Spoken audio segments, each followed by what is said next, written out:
এখনকার prime time news নিয়ে আমি আপনাদের সাথে আছি মৃন্ময়, আর আপনারা দেখছেন নিউজ বাংলা নেটওয়ার্ক।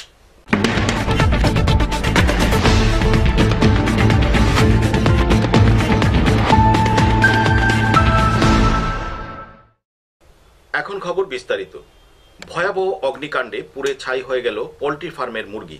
ঘটনা ধর্মনগর মহকুমার বড়ুয়াকান্তি গ্রাম পঞ্চায়েতের ৬ নং ওয়ার্ডে। ইলেকট্রিক শর্ট সার্কিট থেকে এই আগুন লেগেছে বলে প্রাথমিক ধারণা। এই অগ্নিকাণ্ডে প্রায় লক্ষাধিক টাকা ক্ষতি হয়েছে বলে জানিয়েছেন পোল্ট্রি ফার্মের মালিক কাঞ্চন পাল।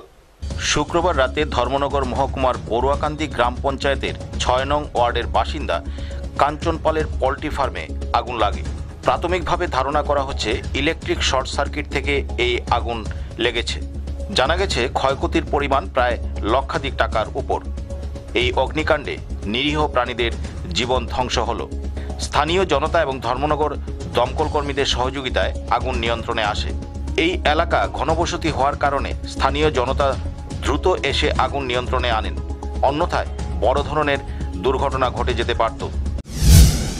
এটা তো কারেন্ট থেকে নাকি ক্ষতিগ্রস্ত হয়েছে নি কোনো কিছু? ক্ষতিগ্রস্ত হয়েছে না। কেমন কেমন মাল আসলো এখানে ভিতরে? মাল আসলে প্রায় 400 মিটার। বাইর করতে পারছেন না কিছু? কিছু বাইর দিচ্ছে। কতটুকু বাইর করছেন? মানে বাকি সব পুড়ে চাই। ধর্মনগর প্রতিনিধি রিপোর্ট, নিউজ বাংলা। প্রতি বছরের মতো এবছরেও রাজধানীর বীরচন্দ্র দেববর্মার স্মৃতি ভবনে পালন করা হয় ভারতের কমিউনিস্ট পার্টির ৯৫তম প্রতিষ্ঠা দিবস। ভারতের কমিউনিস্ট পার্টির ৯৫তম প্রতিষ্ঠা দিবস উদযাপন করা হয় শনিবার ঝুনুদাস ভবনে। পাশাপাশি এই দিনটিকে যথাযোগ্য মর্যাদার সহিত পালন করা হয় আগরতলা কৃষ্ণনগর হরিশ ঠাকুর রোড এলাকাস্থিত বীরচন্দ্র দেববর্মা ভবনেও। এই প্রতিষ্ঠা দিবস কখন, কিভাবে, কোন কোন জায়গার নেতৃত্বদের নিয়ে সম্মেলনের মাধ্যমে দিনটিকে ধার্য করা হয়েছিল তার বিস্তারিত তুলে ধরেন সিপিআইএমের নেতৃত্বরা। প্রতি বছরের মতো গোটা দেশব্যাপী ৯৫তম প্রতিষ্ঠা দিবস পালনের অঙ্গ হিসাবে রাজ্যে এই দিনটিকে পালন করে থাকেন সিপিআইএম নেতৃত্বরা। রুশ বিপ্লবের পরে বিপ্লবী ধারায় অনুপ্রাণিত হয়ে ভারতবর্ষের বিভিন্ন রাজ্যে প্রগতিশীল যুবকদের মধ্যে একটা প্রেরণা তৈরি হয় যে ভারতবর্ষ শ্রমজীবী মানুষের মুক্তির যে আদর্শ, সেই আদর্শে কমিউনিস্ট পার্টি গড়ে তোলার জন্য তারা উদ্যোগ গ্রহণ করে। সত্যভক্ত নামে এক যুবক ১৯২৫ সালের এই জুন মাসে সারা এই রাজ্যে, বিভিন্ন রাজ্যে একটা প্রচারপত্র বিলি করে যে ১৯২৫ সালের ২৬শে ডিসেম্বর কানপুরে কংগ্রেস অধিবেশনের পাশাপাশি ভারতের কমিউনিস্ট পার্টির প্রতিষ্ঠার উপলক্ষে কমিউনিস্টদের একটা সম্মেলন সেখানে আহ্বান করা হয়। আগরতলা প্রতিনিধি রিপোর্ট, নিউজ বাংলা। ফাঁসিতে ঝুলে আত্মহত্যা এক গৃহবধূর। ঘটনা সোনামুড়া থানাধীন কুলুবাড়ি এলাকায়। তবে এটি আত্মহত্যা না খুন তা নিয়ে তদন্তে নেমেছে পুলিশ।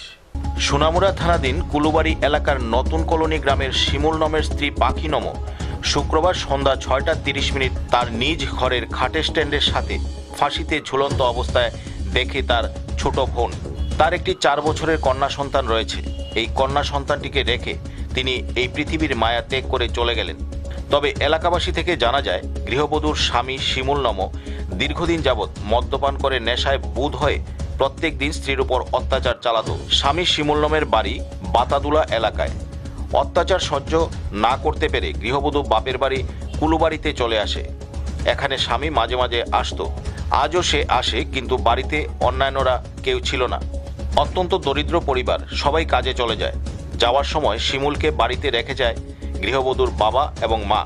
আর এই অস্বাভাবিক মৃত্যুর ঘটনায় হয়তো এই স্বামী অভিযুক্ত, কারণ খাটের স্ট্যান্ডের সাথে কেউ কি ফাঁসিতে ঝুলে আত্মহত্যা করতে পারে তা নিয়ে জনমনে প্রশ্ন দেখা দিয়েছে। এদিকে স্বামী শিমুল নম পলাতক। এই ঘটনা সোনামুড়া থানায় খবর দিলে পুলিশ এসে মৃত পাখি নমকে উদ্ধার করে সোনামুড়া হাসপাতালে ময়নাতদন্তের জন্য নিয়ে যায়। এদিকে পুলিশ এই অস্বাভাবিক মৃত্যুর তদন্ত শুরু করেছে এবং একটি অস্বাভাবিক মামলাও হাতে নিয়েছে। এই মহিলার অসাধারণ মৃত্যুকে ঘিরে পুরো এলাকায় শোকের ছায়া নেমে আসে। বাবুরে, আমি কোনো বাইক নেই, 2টা-2:30 বাজে মতিনগর গেছি। এ মাইনিও আছে এ বেটা গেছি কেবেনে কাম খাইও গেছে না। তো ভাত দিতে গেছে, ভাত নিচে না, রয়েছে ভাত। তো তাই জামাইরে দেখে গেছি আমরা বাড়িতে। তাইলে লইয়া সোনামুরা গেছে। সোনামুরাতে বাইতে আছে আইয়া এ মাইয়ার একটা কমলা দিছে, এ মাইয়া লাগেও রাখছে। দেখা গেছি তারা দুজনে সুতাত। ওহন বাবুর আরে দূরে করতে মেয়েটার নাম কি? কার? আপনার মেয়ের যেটা মারা গেছে এটার নাম কি? ফাঁকি নম। তো মানে বিয়া দিছি, বাচ্চা আছে, একটা 4 বছর আছে। আচ্ছা, বেড়াইয়া যা গরো সুতাত আমি দেখে গেছি। মায়ের জামার নাম কি? শিমল নম। সোনামুড়া প্রতিনিধি রিপোর্ট, নিউজ বাংলা। শুক্রবার থেকে 7 দিন ব্যাপী ভাগবত পাঠ শুরু হয়েছে ধর্মনগর উত্তর নয়াপাড়াস্থিত শ্রী চৈতন্য মহাপ্রভু গৌড়ীয় মঠে। প্রত্যেক দিন বিকাল 4 ঘটিকা থেকে রাত্র 7 ঘটিকা পর্যন্ত চলবে এই ভাগবত পাঠ। ভাগবত পাঠ করবেন সুদূর হিমাচল প্রদেশ থেকে আগত ভক্তিপ্রসাদ বিষ্ণু মহারাজ। ধর্মনগরের উত্তর নয়াপাড়াস্থিত শ্রী চৈতন্য মহাপ্রভু গৌড়ীয় মঠে শুক্রবার থেকে শুরু হয়েছে 7 দিন ব্যাপী শ্রীমদ্ ভাগবত পাঠ। প্রতিদিন বিকাল 4 ঘটিকা থেকে রাত্র 7 ঘটিকা পর্যন্ত এই ভাগবত পাঠ অনুষ্ঠিত হবে। ভাগবত পাঠ করবেন ভক্তিপ্রসাদ বিষ্ণু মহারাজ। এই ভাগবত পাঠে অংশ নিতে সুদূর হিমাচল প্রদেশ থেকে এসেছেন গৌড়ীয় মঠের সম্পাদক ভক্তিপ্রসাদ গিরি মহারাজ। এক সাক্ষাৎকারে ধর্মনগরের শ্রী চৈতন্য মহাপ্রভু গৌড়ীয় মঠের দায়িত্বে থাকা ভক্তিপ্রসাদ সন্ন্যাসী মহারাজ এই 7 দিনব্যাপী ভাগবত পাঠে সকল হিন্দু ধর্মাবলম্বী মানুষদের উপস্থিত থাকার জন্য আমন্ত্রণ জানিয়েছেন। পাশাপাশি 31শে ডিসেম্বর মহাপ্রসাদ গ্রহণ করারও আমন্ত্রণ জানিয়েছেন তিনি। আজকে আমাদের আনন্দ সংবাদ, শ্রী চৈতন্য মহাপ্রভু গৌড়ীয় মঠের আচার্যদেব আজকে আমাদের ধর্মনগর নয়াপাড়াস্থিত শ্রী চৈতন্য মহাপ্রভু গৌড়ীয় মঠে শুভ আগমন করেছেন এবং এখানে 7 দিন ব্যাপী শ্রীমদ্ ভাগবত কথা পরিবেশন হবে।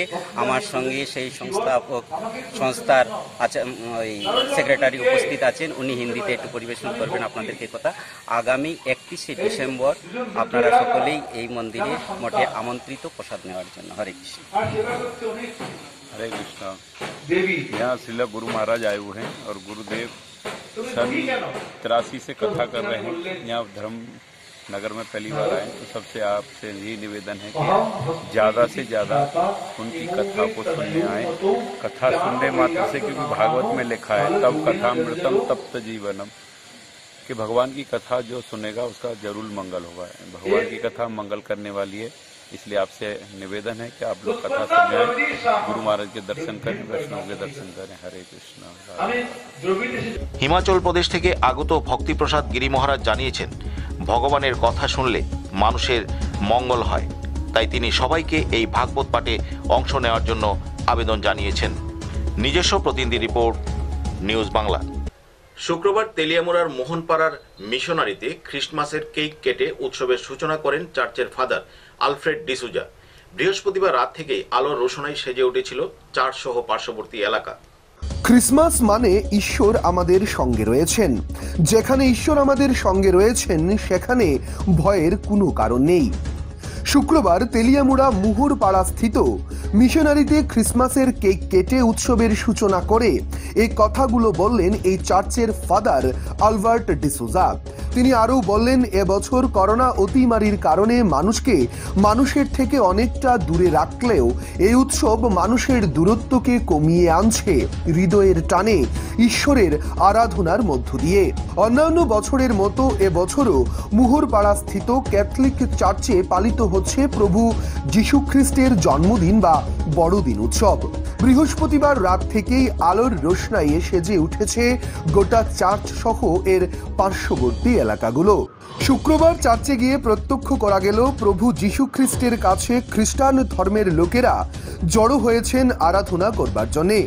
আরাধনা শেষে চার্চের ফাদার কচি কাচাদের সঙ্গে নিয়ে কেক কেটে এই দিনটি উদযাপন করেন। You a very happy Christmas day. Christmas day means that God is with us. His name is Emmanuel. When God is with us, there should be no fear. If there is fear, then that is not the right way to celebrate the presence of God with us. In this pandemic time, we have a lot of fears. In this pandemic time, we have to keep a lot of social distancing. But the celebration requires from us coming together. We needed to strike a very fine balancing and then celebrate the joy of Christmas with us. I wish everyone in Tripura, everywhere, a happy Christmas a joyful Christmas and a healthy New Year as well. May our celebration of Christmas, may our coming together be a moment for us to reach out to everyone in their needs. God bless all of you. Happy Christmas, Merry Christmas and Happy New Year and healthy 2021. Teliamura থেকে নিজস্ব প্রতিনিধির report, news Bangla. টিএসআরের লাঠির আঘাতে গুরুতর আহত 2 bike আরোহী। ঘটনা মধুপুর থানা এলাকায়। আহত 2 বাইক আরোহীর বর্তমানে জিবি হাসপাতালে চিকিৎসা চলছে।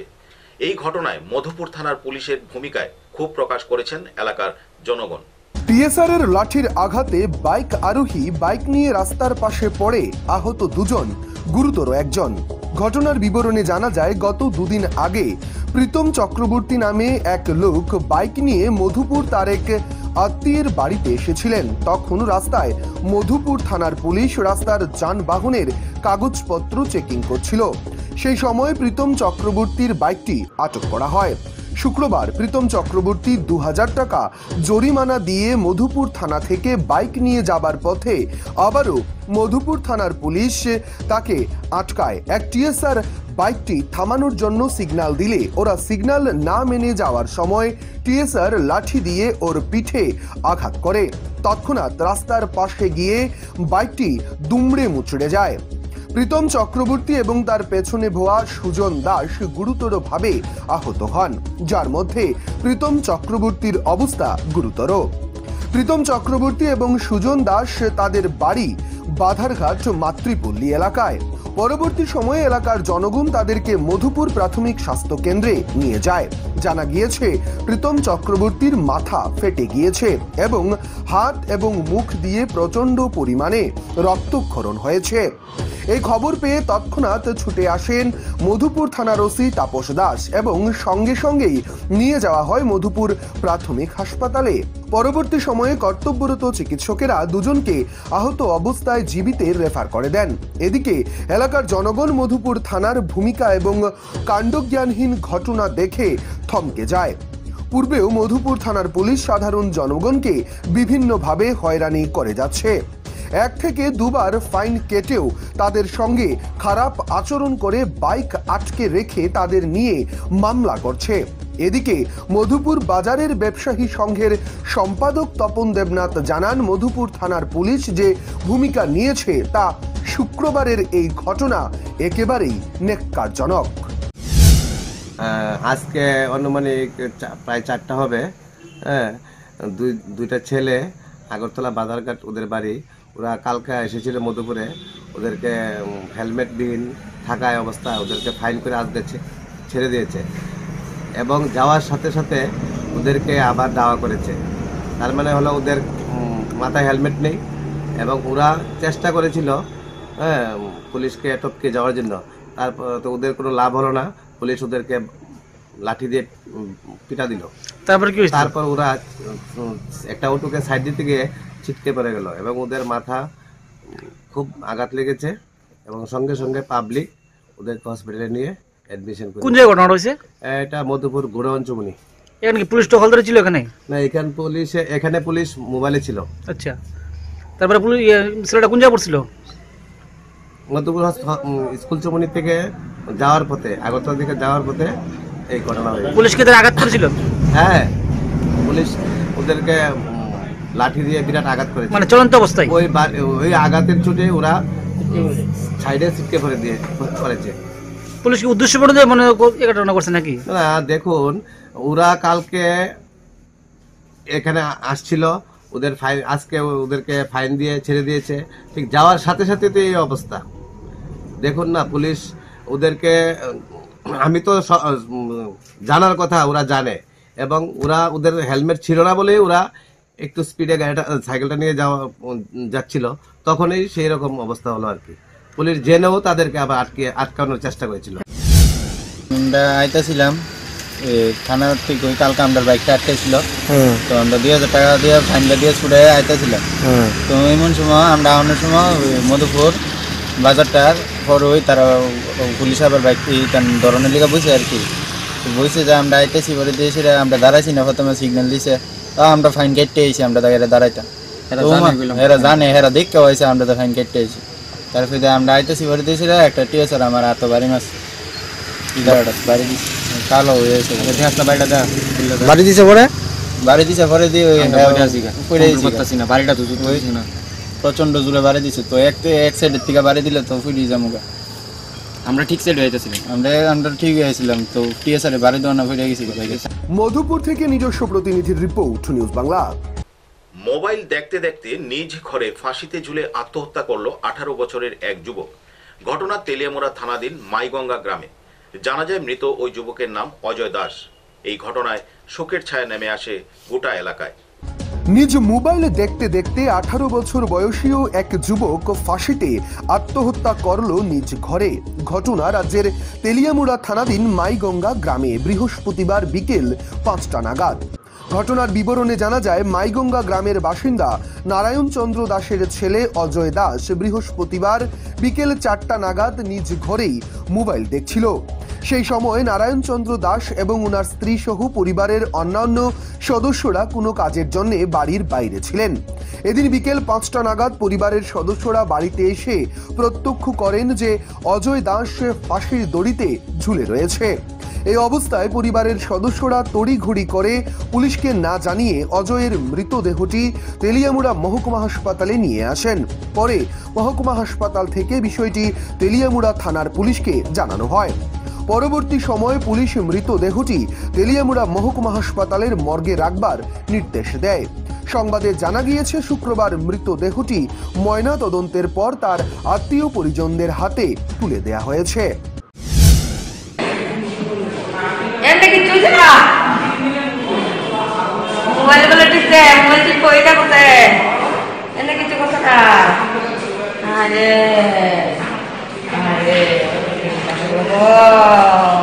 কোন সময় হয়েছে ঘটনা?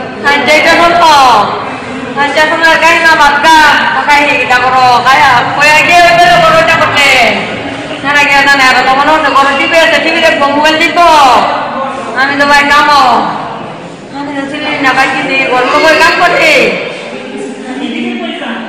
ঘরের ভিতরে লাগাইছে। তেলিয়ামুড়া থেকে নিজস্ব প্রতিনিধির রিপোর্ট, নিউজ বাংলা। ভারতের প্রাক্তন প্রধানমন্ত্রী তথা ভারতরত্ন অটল বিহারী বাজপেয়ীর জন্মদিন উপলক্ষে শুক্রবার বারৈগ্রামের অটল বিহারী বাজপেয়ী বিদ্যানিকেতনে দ্বিতীয় স্থাপনা দিবস পালন করা হয়। 25শে ডিসেম্বর শুক্রবার ছিল ভারতের প্রাক্তন প্রধানমন্ত্রী তথা ভারতরত্ন অটল বিহারী বাজপেয়ীর জন্মদিন। অটল বিহারী বাজপেয়ীর জন্মদিনে বারৈগ্রাম অটল বিহারী বাজপেয়ী বিদ্যানিকেতনের দ্বিতীয় স্থাপনা দিবস উদযাপন করা হয়।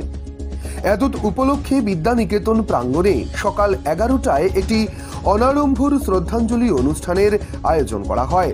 এতে অতিথি হিসাবে উপস্থিত ছিলেন বারৈগ্রাম এলাকার বিশিষ্ট ব্যক্তিত্ব জফরগড় উচ্চতর মাধ্যমিক বিদ্যালয়ের প্রাক্তন প্রধান করণিক অরুণ চন্দ্র ধর। উপস্থিত ছিলেন বারৈগ্রাম কিশোর সংঘ এবং রাধারমন গ্রন্থাগার ক্লাবের সম্পাদক তথা শিক্ষক সুমন্ত দে প্রমুখরা। উপস্থিত ছিলেন প্রধান শিক্ষক প্রবাল কুমার দাস, বিদ্যানিকেতনের শিক্ষক শিক্ষিকা সহ ছাত্রছাত্রীরা।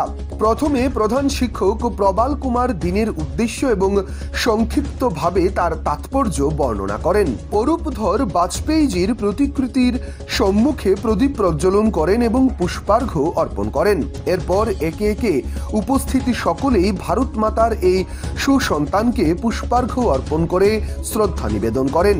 এরপর উপস্থিত সকলের উদ্দেশ্যে সংক্ষিপ্ত বক্তব্য রাখেন শিক্ষক সুমন্ত দে, প্রবাল কুমার দাস, অরুণ চন্দ্র ধর প্রমুখরা। অরুণবাবু বাজপেয়ীর বর্ণময় কর্মজীবনের উপর আলোকপাত করেন। সুমন্ত দে বিদ্যানিকেতনের শিক্ষার্থীদের বাজপেয়ীর জীবন দর্শনকে সামনে রেখে নিজের জীবন গড়বার পরামর্শ দেন। প্রবাল কুমার বলেন, করোনাকালে বিদ্যানিকেতনের স্থাপনা দিবস আড়ম্বর উদযাপন করা সম্ভব হয়ে ওঠেনি। আগামীতে ঘটা করে এই দিন উদযাপনের পরিকল্পনার কথা ব্যক্ত করেন তিনি। সব শেষে বাজপেয়ীর জন্মদিনের অঙ্গ হিসেবে উপস্থিত সকলের মধ্যে মিষ্টি বিতরণ করা হয় এবং এভাবেই অনুষ্ঠানের সমাপ্তি হয়। 1996 সনে 13 দিনের জন্য প্রধানমন্ত্রী হয়েছিলেন। তারপর সরকার টিকেনি। তারপর 98-তে 13 মাসের জন্য হয়েছিলেন। তারপর 1999-তে পুরো 5 বছরের জন্য নির্বাচিত হয়েছিলেন। তো ভারতের একজন যশস্বী প্রধানমন্ত্রী অটল বিহারী বাজপেয়ী, ওনার দীর্ঘ জীবন সম্পর্কে আলোচনা করতে গেলে অনেক সময়ের প্রয়োজন। ওনার বর্ণময় জীবনের অনেক কিছুই আমাদের জানা দরকার। উনি আমাদের জীবনের একজন আদর্শ স্বরূপ, তাই তো ওনার নামে আমরা বিদ্যালয় খুলেছি। বারুইগ্রাম থেকে শম্ভু দাস চৌধুরীর রিপোর্ট, নিউজ বাংলা। পূর্ব মেদিনীপুরের নন্দীগ্রামে ধরা পড়ল একটি গোল্ডেন ঈগল। পরে গ্রামবাসীরা এই গোল্ডেন ঈগলটিকে বন দপ্তরের হাতে তুলে দেয়। পশ্চিমবাংলার পূর্ব মেদিনীপুর জেলার নন্দীগ্রামে ধরা পড়ল গোল্ডেন ঈগল। নন্দীগ্রামের রেয়ারপাড়ার কৃষ্ণনগর এলাকায় ধরা পড়েছে এই গোল্ডেন ঈগল। বন দপ্তরের হাতে গ্রামবাসীরা তুলে দিয়েছে। এই ঈগলটির ওজন প্রায় 10 কেজি, দুটো ডানা মেললে প্রায় 7 ফুট। অসুস্থ অবস্থায় শুক্রবার সন্ধ্যা নাগাদ উদ্ধার হয়েছে এই গোল্ডেন ঈগল। উত্তর আমেরিকার সবচেয়ে বড় এবং দ্রুতগামী পাখি সম্ভবত দলছুট হয়ে বা পথ হারিয়ে এখানে চলে আসতে পারে বলে মনে করা হচ্ছে। ডিএফও অনুপম খান জানান যে বন দপ্তর খুবই গুরুত্ব দিচ্ছে এই পাখিটির উপরে। ঈগলটিকে বাঁচকুল বন দপ্তরে নিয়ে গিয়ে ভেটেরিনারি চিকিৎসকেদের সাহায্য নিয়ে সুস্থ করবার উদ্যোগ নেওয়া হয়েছে। পূর্ব মেদিনীপুর থেকে প্রসেনজিৎ রায়ের রিপোর্ট, নিউজ বাংলা। শুক্রবার মালদা শহরের রবীন্দ্র ভবনে চায়ে পে চর্চায় যোগ দিলেন বিজেপির রাজ্য সাধারণ সম্পাদক সায়ন্তন বসু। এই অনুষ্ঠানে বিভিন্ন দল থেকে আসা কর্মীদের হাতে দলীয় পতাকা তুলে দেন সায়ন্তন বসু। শুক্রবার সকালে পশ্চিমবাংলার মালদা শহরের রবীন্দ্র ভবন এলাকায় চায় পে চর্চায় যোগ দিলেন বিজেপির রাজ্য সাধারণ সম্পাদক সায়ন্তন বসু। ইংরেজবাজার দক্ষিণ নগর মণ্ডলের উদ্যোগে চায় পে চর্চার আয়োজন করা হয়। সায়ন্তন বসু ছাড়াও চায় পে চর্চায় উপস্থিত ছিলেন বিজেপির জেলা সভাপতি গোবিন্দ চন্দ্র মণ্ডল, ইংরেজবাজার দক্ষিণ নগর মণ্ডলের সভাপতি রাজীব চম্পটি, সম্পাদিকা অন্তরা চন্দ সহ অন্যান্য নেতৃত্বরা। চায় পে চর্চা অনুষ্ঠানে বিভিন্ন দল ছেড়ে আসা কয়েকজন কর্মীদের হাতে দলীয় ঝান্ডা তুলে দেন বিজেপির রাজ্য সাধারণ সম্পাদক সায়ন্তন বসু এবং তিনি বলেন, আর কেউ কালীঘাটে পিসির মন্দিরে যাবে না। পিসির মন্দিরে ফুলগুলো শুকিয়ে গিয়েছে, মানুষ যাবে মায়ের মন্দিরে পুজো দিতে। রাজ্যে আইন শৃঙ্খলা একেবারেই ভেঙে পড়েছে। মালদাতেও বহু নেতা যোগাযোগ করছে বিজেপিতে আসবার জন্য। এই মুহূর্তে টেট পরীক্ষা করালেও পিঠের চামড়া বাঁচাতে পারবে না তৃণমূল নেতারা। মোটামুটি ভাবে এটুকু বলতে পারি, আর কাক পক্ষেও কালীঘাটে যাবে না কয়েকদিন পরে। পিসির মন্দিরের ফুলগুলো সব শুকিয়ে যাবে। কালীঘাটে গেলে লোকে আবার মায়ের মন্দিরেই যাবে, পিসির মন্দিরে আর কি যাবে। মালদা থেকে নিজস্ব প্রতিনিধির রিপোর্ট, নিউজ বাংলা। শনিবার কলকাতায় 1 ডিগ্রি পারদ নেমেছে, তবে বছরের শেষে জাঁকিয়ে শীত পড়বে বলে জানিয়েছেন আবহবিদরা।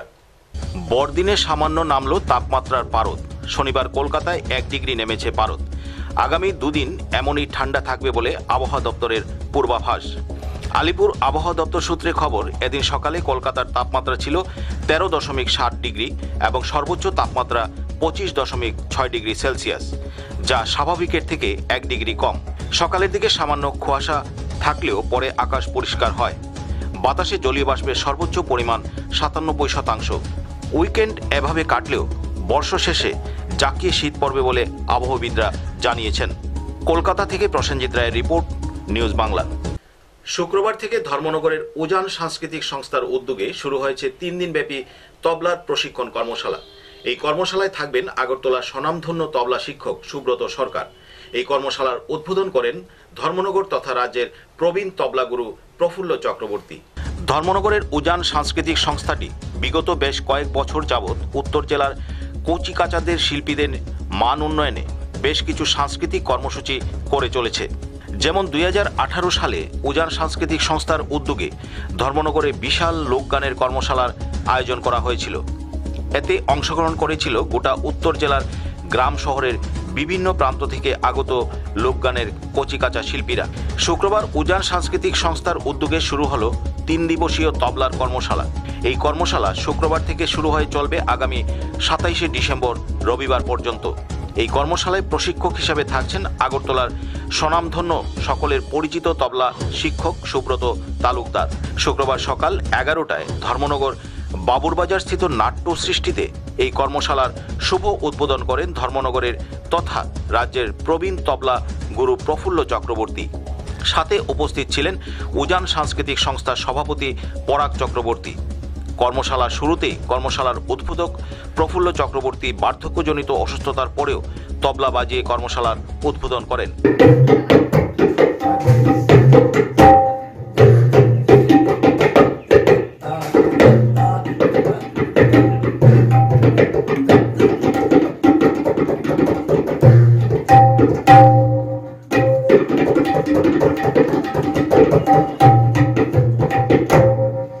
উজান সাংস্কৃতিক সংস্থার সম্পাদক শুভঙ্কর শ্যাম চৌধুরী জানিয়েছেন, এই তবলা কর্মশালায় প্রায় 51 জন কচিকাঁচা শিক্ষার্থীরা অংশগ্রহণ করেছে।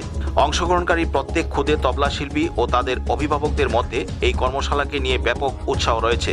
পাশাপাশি তিনি আরও বলেন, প্রতি বছর বিভিন্ন সাংস্কৃতিক অনুষ্ঠান ও কর্মশালার আয়োজন করে চলেছে উজান সাংস্কৃতিক সংস্থা।